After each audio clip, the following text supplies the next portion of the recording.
This episode is brought to you by Fox One. Watch all 104 matches of the FIFA World Cup live in 4K for just $19.99 a month with 3 days free. Build your own multi-view, choose up to 3 streams, and follow player spotlights. Stay on top of every moment with live stats, highlights, and instant replays. The FIFA World Cup, streaming live on Fox One. Offers are subject to change. See fox.com for complete terms and conditions. I wrote a little song to remind you, Choice Hotels get you more of the experiences you value. The Cambria Hotel's got it all. A rooftop bar, have a ball. Bring a date, your squad, or even your mom. Book direct at choicehotels.com. WABC New York, WRCR Haverstraw, and 107.1 WLIR Hampton Bays. It's the 77 WABC News Hour. Talking the news with Noah Layden. All the news you need to know with Joe Nolan, traffic, Justin Ellick, sports. And now, Talking the news with Noah on 77 WABC. Yes, that's me. Good morning. It is Monday, June 22nd. Your forecast from the 77 WABC Weather Center. Rain this morning. Thunderstorms this afternoon, high 77. Tonight and overnight, scattered thunderstorms, low 69. And then Tuesday, morning rain, clouds in the afternoon, high 76. If you are walking out the door with us right now, 63 and cloudy in Nyack up in Rockland. It's 62 and cloudy in Robbinsville over in New Jersey. And it's 67 and cloudy right outside our Midtown studios. This is the Top 5 at 5. A crazed driver injures some NYPD cops. Congressional candidates take their last licks. There's a murder mystery in Bay Ridge, Brooklyn. A ride at Adventureland turned into an adventure for some riders. Is New Jersey really ready for those driverless cars? All right, let's get into it at 5:04. Number of NYPD cops injured in the hospital after they were hit by a driver in a stolen vehicle in the Bronx last night. Officers were tracking this silver Kia Sportage on East Fordham Road. It was about 6 o'clock last night. The car was reported stolen the day before, and the officers were alerted by one of those license plate readers that the car was stolen. They detected it, so they chased this thing down. The unmarked police car surrounded this car after they were able to pull it over. They told the driver to get out, and there was a passenger there as well. The driver instead started to drive back and forth recklessly, hitting a police sergeant who was standing outside the car. Multiple other officers were also hit. They were taken to area hospitals. We're told that they're all in stable conditions. That's the good news, but they were all hurt. Another officer actually jumped on the hood of this car and shot the 18-year-old driver. He was hit in the arm, that driver, taken to St. Barnabas in stable condition. The passenger in the car in custody. This incident was captured on body-worn camera footage and is being investigated by the Force Investigations Division. The subject, who was driving the stolen vehicle, was arrested in February of this year for shooting another male in the same precinct. He was charged with multiple felonies. Yeah, so this creep probably should have never been out from behind bars. The driver was arrested in February 2026 for shooting a man in the same precinct, charged with multiple felonies while he was out in a stolen car. That'll be a question they'll have to figure out in the coming hours. The teen driver is going to face now additional charges. They're expected to be announced in just a couple hours. Same borough, Bronx, 11 people injured in a violent clash between teenagers and officers at a juvenile facility yesterday. Police raced to the Horizon Juvenile Center on Brock Avenue. It was about 5 o'clock after some sort of chaotic fight with injuries, stab wounds.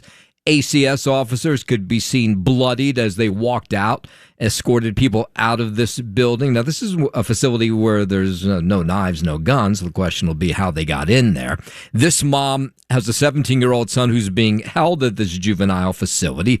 She raced over to see what was happening because normally she has a daily call with her son, and that call did not happen yesterday. I found it weird that he didn't call me today.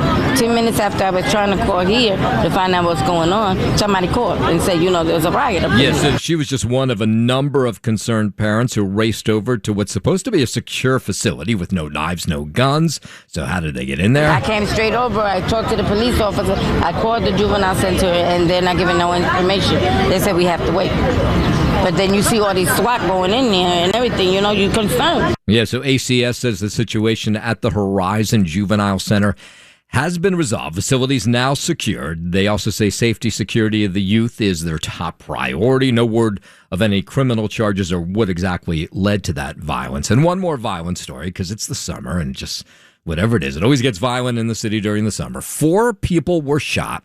This was early Sunday in Harlem, the outskirts of a park. This happened about 1:15 in the morning, 143rd and South Lenox Avenue. Police paramedics were called. They found 2 teenage boys, 2 other men bleeding from gunshot wounds. The 16 and 17-year-olds had been shot in the foot.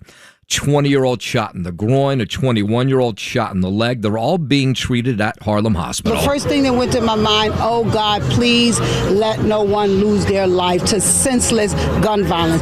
What happened yesterday is all our children. And if we have this mindset like, that's not my child wouldn't do that, you don't know what your child would do. So this is the village right here. This is what we're representing. We're talking about stopping the violence. Yeah, neighbors hope it's not the beginning of a long, violent summer in Harlem. Everyone at the park was grateful that the victims are expected to survive. So far, police say they've made no arrests, have no motive for the gunfire. WABC News Time 5:10. Let's go out to the United Kingdom, where the Prime Minister, Keir Starmer, just a short time ago, announced that he's stepping down. Every decision I've taken has been about putting the country I love first. That is why I will resign as leader of the Labour Party. This was a press conference right outside 10 Downing Street. Starmer says the Labour Party has made it clear he's not the one to lead moving forward.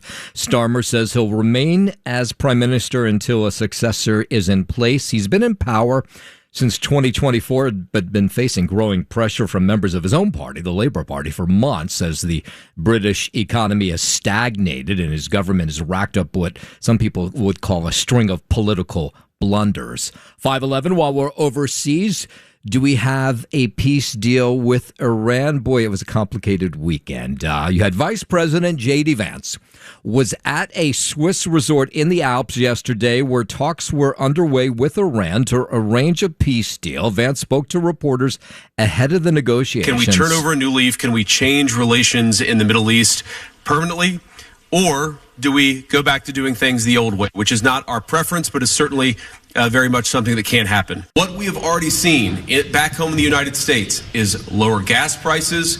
We've seen the free flow of oil and gas. We've seen peace. And now we're trying to build on that to see if we can build something even better and more sustainable for the future. Now, the vice president talking also about what was happening between Israel and Lebanon. For the first time since early March, there was no fire traded between Hezbollah forces in Lebanon or Israeli forces in Israel. We're all working towards regional peace. There, of course, are going to be sometimes disagreements about precisely how to get there, but I actually feel great about where we are in Lebanon. There's still some additional wood to chop, but we're going to keep on working at it. Yes, so Hezbollah and Israel part of that peace negotiation. Then President Trump took to social media. He threatened to attack Iran over its support for Hezbollah, while Tehran's top negotiator warned the U.S. should be careful with its rhetoric. So they had started these talks, but then Tehran walked away from them. So not clear where it stands right now. The U.S. ambassador to the United Nations, Mike Waltz, says the White House is focused on making sure Iran does not obtain a nuclear weapon. But what President Trump is doing is striking that balance with also ensuring that a genocidal regime that none of us trust can never have a nuclear weapon, and that process is underway right now as we speak. But at the end of the day, the administration, our administration, is taking a pragmatic approach. This is who the regime has put forward to deal with, and they remain, and we remain, focused on the goal of no nuclear weapon. Okay, so the Strait of Hormuz, is it open? Is it closed? You can look and see whether shipping is getting through. There was a period of time where nothing was getting through. Iran said it had shut it down. Energy Secretary Chris Wright talking about the flow of oil through the strait. He claims it's all back to normal. Now, we have seen gas prices have gone down over the last 48, 72 hours. Flows of oil and natural gas through the straits have already returned to normal, and they will continue that way, whatever happens with the negotiations with the Iranians. Yeah, we saw periods of time where that was closed slows down. And then you had back here in Washington, Senator Lindsey Graham says he expects President Trump to take the Strait of Hormuz over by force if a deal fails, this deal that they're working on. South Carolina Republican making the comment to Face the Nation, saying that if Iran contests control of the strait, the U.S. will obliterate them. We'll charge a fee for all those who go through to pay for the operation, and we're going to expand the Abraham Accords in calendar year 2026.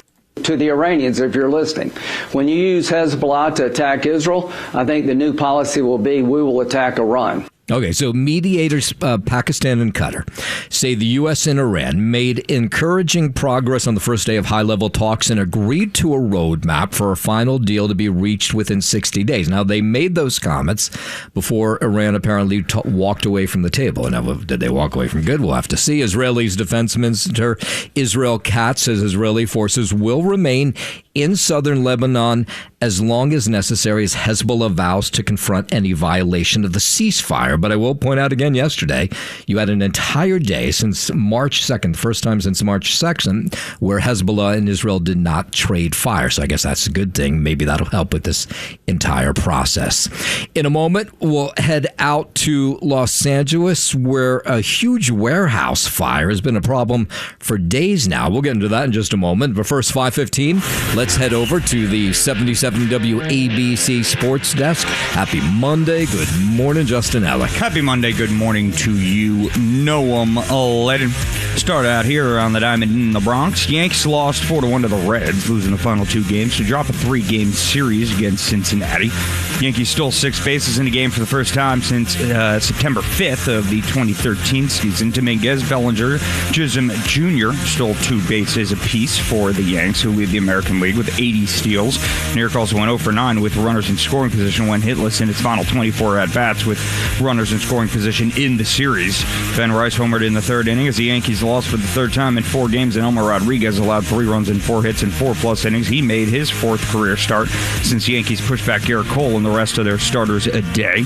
Up next for the Yankees, the aforementioned Cole will start tonight's opener of a 3-game series against the Tigers. First pitch from Detroit, scheduled for 6:10 p.m. In Philadelphia, the Mets lost 6-2 to the Phillies, dropping the final 2 games to lose a 3-game series against the Phillies. You got a homer from Carson Bench, his 9th in the third inning off of Zach Wheeler.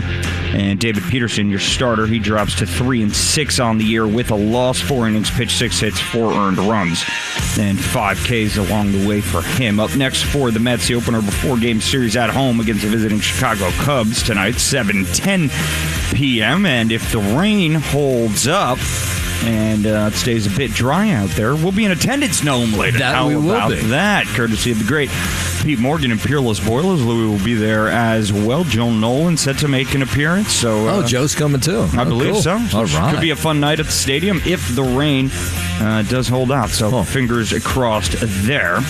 Head out to Shinnecock Hills Golf Club in Long Island. Wyndham Clark captured his 2nd U.S. Open title yesterday after nearly squandering a 6-stroke lead in the final round before holding on for a 1-stroke victory. Clark became the 9th wire-to-wire winner of the U.S. Open with a closing round 3 over 73. Saw his lead shrink to only 1 stroke in Sunday's final round, but after Sam Burns narrowly missed birdie putts on 17 and 18 ahead of him, Clark took control again to seal the win down this stretch. Catch any of this action out in Shinnecock? No? I did not. No, it's pretty exciting, though, down the stretch. Get a 2nd U.S. Open title from Wyndham Clark. Crowd was really against him. They were legitimately cheering when his ball would roll off the green because he was playing against Scotty Scheffler going for the career Grand Slam. Well, and I saw that people were escorted off the course. They would yell choke or something like that when he swung. Is that what they were yelling? Something like that. Choke! Yeah, they were. And anybody who did that, they just kicked him out of the course. A little bit inebriated, you know? Hampton's hooligans, if you will. Right. And following the Americans' 2-0 victory. Why do you have to be quiet while they go? Every other sport you can make noise. I guess tennis you can't make noise. No, you got to be quiet. It's a real thing. I play golf. It's a real thing. You got to. Yeah, no, I play very competitive golf. It's a very real thing. Yeah, you can yell and scream at any other sport. Why is golf you have to be... you got to concentrate. And even the announcers, they talk like this. It's a very tiny white ball. It takes a lot of hard concentration to make contact with the tiny white ball. And if somebody's doing something in your backswing... Yeah, when you're up to bat, I can scream whatever the hell I want, Joe. You can.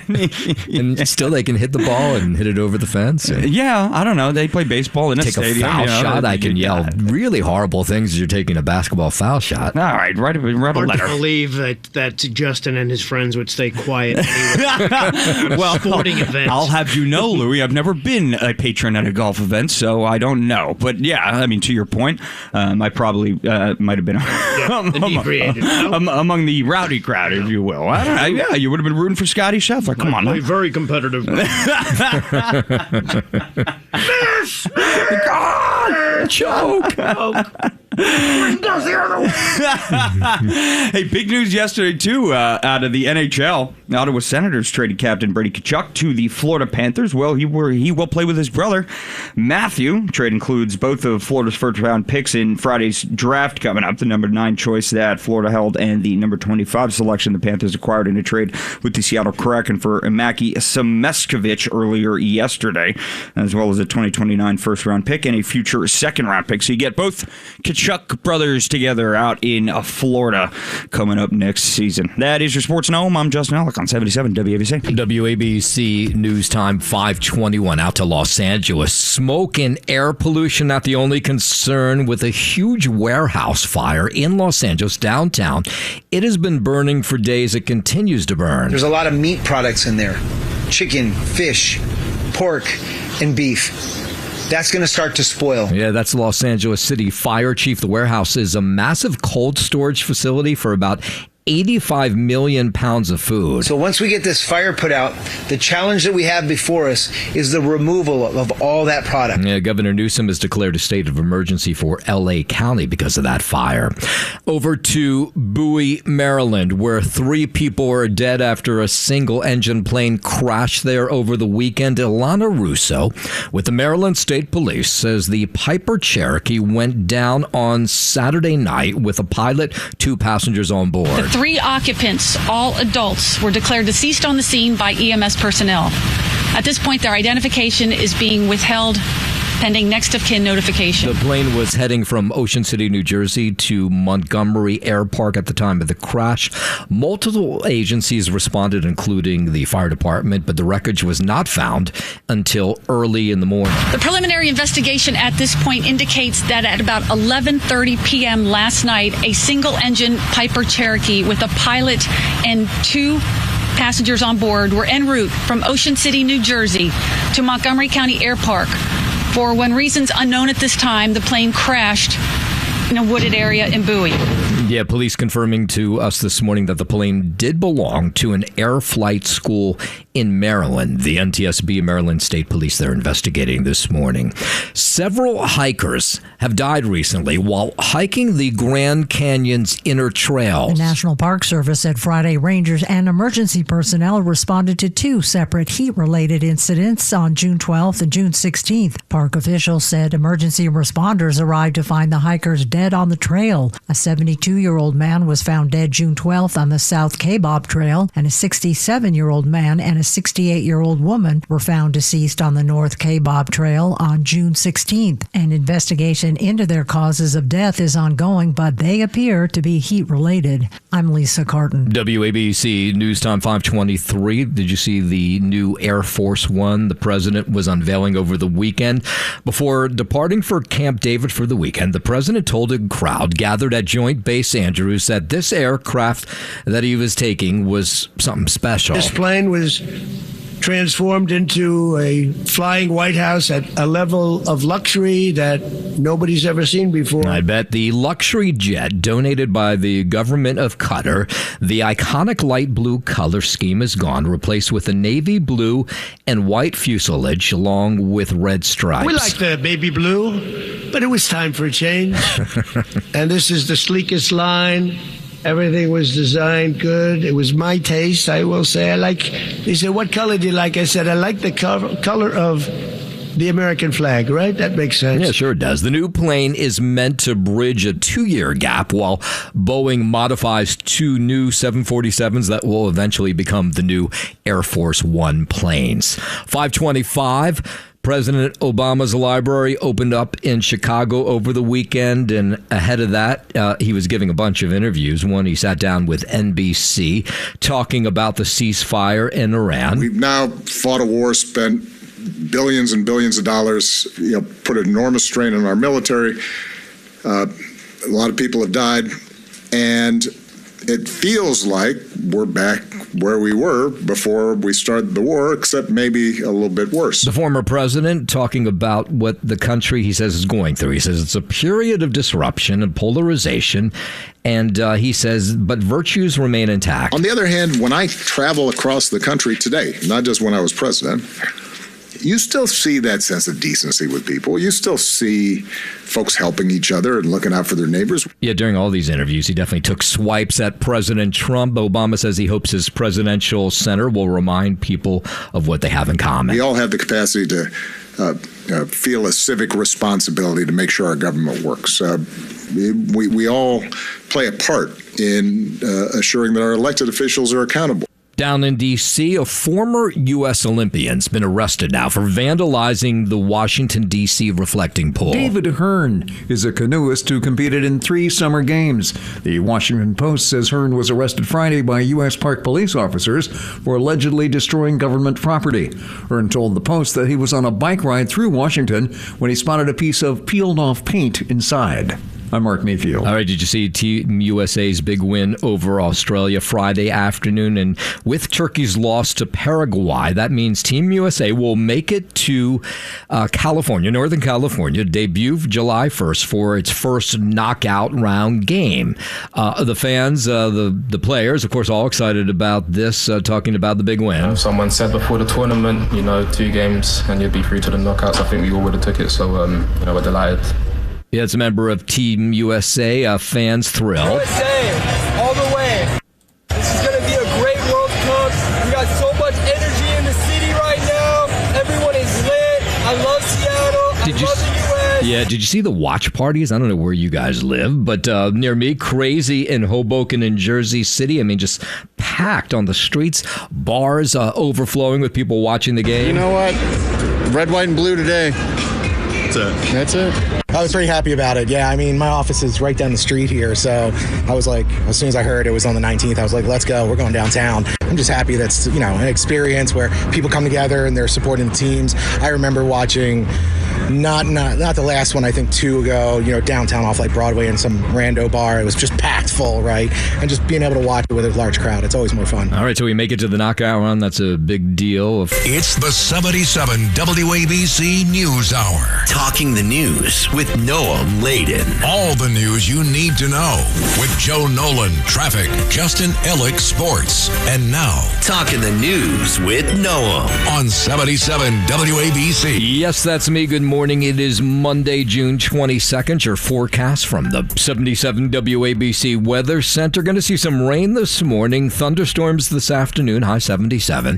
Tonight and overnight, scattered thunderstorms, low 69. And then Tuesday, we'll have morning rain, clouds in the afternoon, high 76. Now, if you're walking out the door with us right now, so happy you are. 63 and cloudy in Nyack up in Rockland. It's 62 and cloudy in Robbinsville over in New Jersey.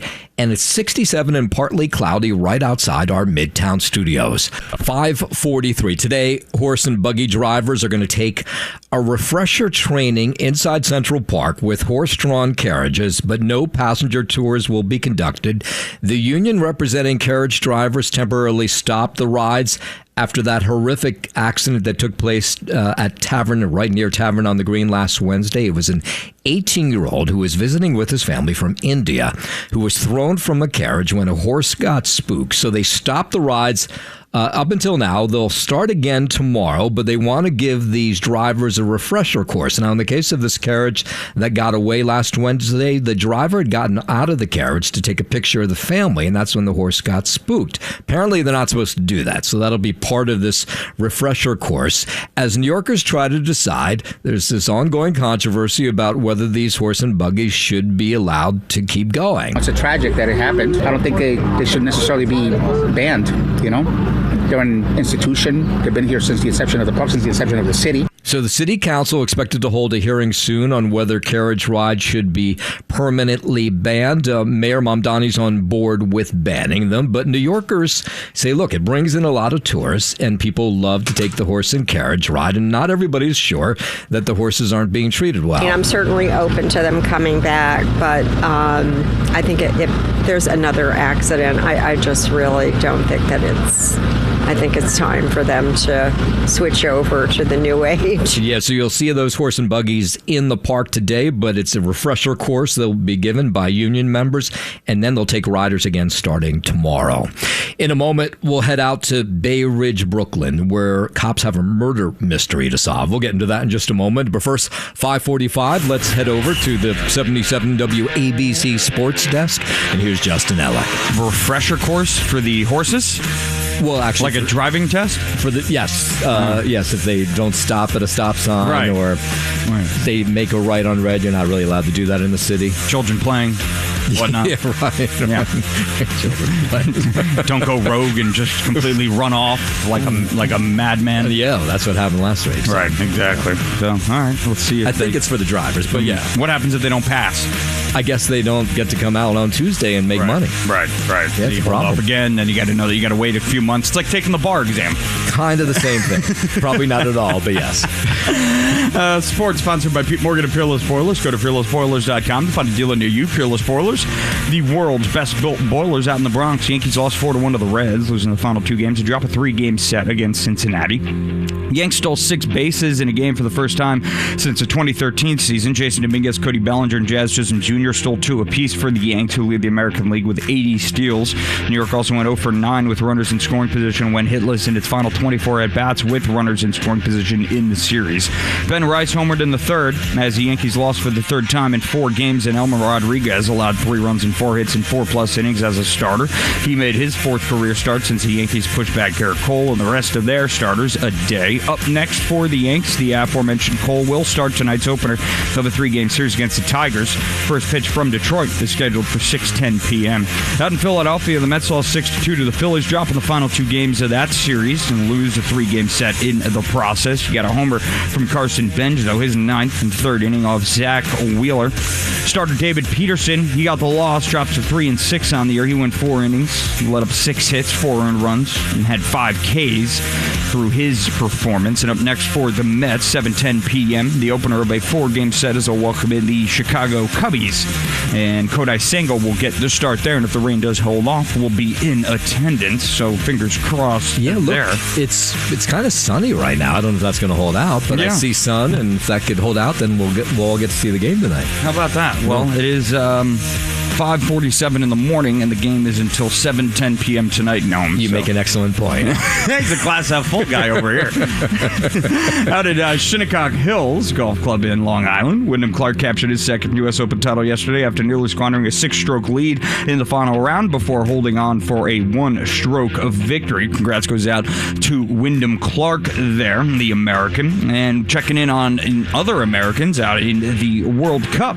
They beat the Australians 2-0 on Friday, so we're looking ahead now to Thursday night in Los Angeles, where we will face Turkey, or Turkey, however you want to put it there, whatever the technical term might be. That's a 10 p.m. start come Thursday night. Turkey is 0-2 thus far. Of course, our Americans 2-0 in group play. And a big trade yesterday in the NHL. Ottawa Senators trading captain Brady Tkachuk to the Florida Panthers, where he will play with his brother Matthew now. Tkachuk brothers getting together in the NHL. That's your sports sponsored by Pete Morgan of Peerless Boilers. Go to peerlessboilers.com to find a deal near you. Peerless Boilers, the world's best built boilers. I'm Justin Ellick on 77 WABC. WABC News Time 5:50. Let's go out to Brooklyn. The South Bushwick Reformed Church in Brooklyn, it burnt down over the weekend. This is one of these community churches, which is more than a church. They help out in so many ways. The pastor insists the church will be rebuilt. The congregation asking the community for help. The church right across the street from an apartment building. People had to evacuate that building when the fire started on late Friday. I told them, yo, we got to get our cat, get our belongings, like the computer, the important stuff, and just go. A piece of wood maybe or something that was on fire landed on our rooftop, and then it kind of like exploded. Yeah, so the good news is nobody was hurt when this 170-year-old landmark essentially didn't burn to the ground, but there's not much left of it. The Reverend James Stewart, he's led the this congregation for 14 years, and over the weekend he said, you know what, I'm going to continue to have services, and they did them online, like COVID style. Obviously, it's still fresh and new, and so a lot of people didn't want to process in the moment. This was a space in which we house kids, music and arts, food pantry. We did a lot of things for the neighborhood, and so it would be a monumental loss. It wasn't just a space, it was really a community hub. Now, at least 2 witnesses say that right before the flames took over the church, they saw a person standing in the area, lingering for a bit too long, then took off when the fire started. Now, the FDNY has not said much about this, neither is the NYPD, but parishioners say their focus right now is just bringing the community gem back together. I think faith is everywhere. It's not only in one place, but definitely this was a safe place for a lot of people. Yeah.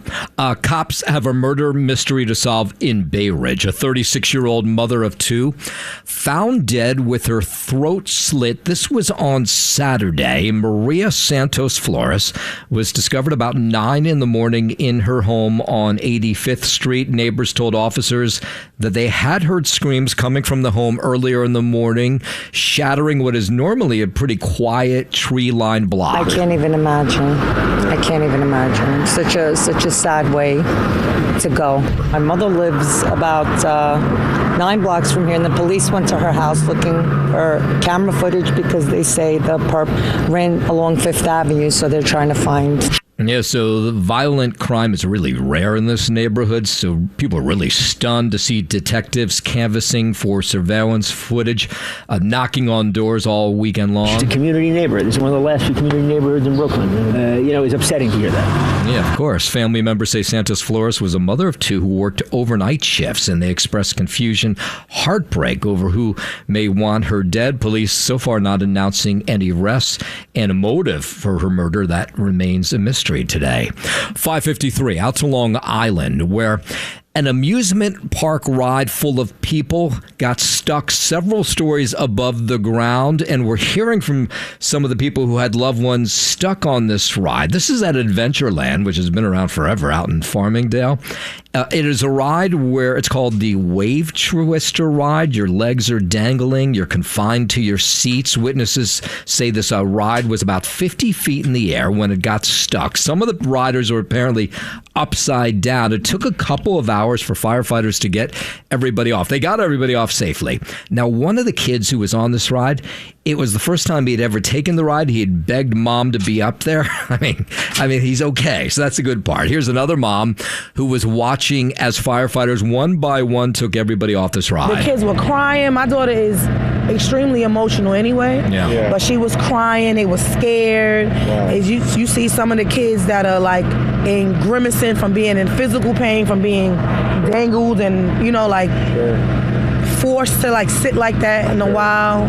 So I don't know. It's just a bad. The kids are crying in waves. So this was a big emergency response, as you might guess. Ambulances on standby, paramedics to check the children after they were rescued. Everybody was okay. I mean, they were just really frightened by what took place. Now, Wave Twister is fairly new. It's branded the first of its kind in the world with 2 10-passenger spinning gondolas that sweep along an L-shaped figure 8 track. Unless you're somebody who's got a good stomach, this is not a ride for you. It is one of those rides that lets kids on. Normally, as long as they ride with an adult, normally they do that. You got to be 36 inches or taller. Apparently with this one, if a parent goes on with you, you can get on as well. But of course, most of the people who were on this were kids. My daughter, she's down now, but she's crying again because her best friend is stuck up there. We came all the way from the city. Yeah. And spent all day. We had a great day, and just for it to end like this. Yeah, it was not the first time the ride had issues. According to at least one parent, one child was briefly stuck on this ride early on Friday, and they've had other issues as well, but now they'll check out this ride. It's not clear when it'll reopen. And then just a horrible story at Madison Square Garden over the weekend. A 51-year-old rock fan fell to his death during a weekend Goose concert. The band Goose was playing the Garden on Saturday night. And this couple, Paul Cooker and his wife, were there at the Goose concert to celebrate their 25th wedding anniversary at the world's most famous arena. And this was about 10 o'clock on Saturday night. He had gone up and had gone to the bathroom, and his wife, of course, got concerned when he did not come back. He had fallen off this one area. Police officers eventually found his wife in the arena and told her what happened. The concert actually stopped for a short time, and then the band came out and finished what was part of a 2-night gig, the band Goose, and then fans found out afterwards what had taken place, and of course they were horrified. I guess sad. It's very sad. God bless him and his family. Yeah, so Goose is a Connecticut-based jam band which had booked this 2-night gig as MSG as part of their summer tour. And this was the second night of it when this tragedy took place. They're still investigating exactly what took place. Thanks for listening to the News Hour with Noam Laden. You can hear the News Hour with Noam Laden weekday mornings at 5 on 77 WABC. If you like the podcast, share it with your friends and listen anytime at WABCRadio.com and download the WABC Radio app. Hit that subscribe button on all major podcast platforms. Plus, follow WABC on social on Instagram, TikTok, Facebook, and X. See you next time for a new episode, so you never have to wonder. What the heck is going on here?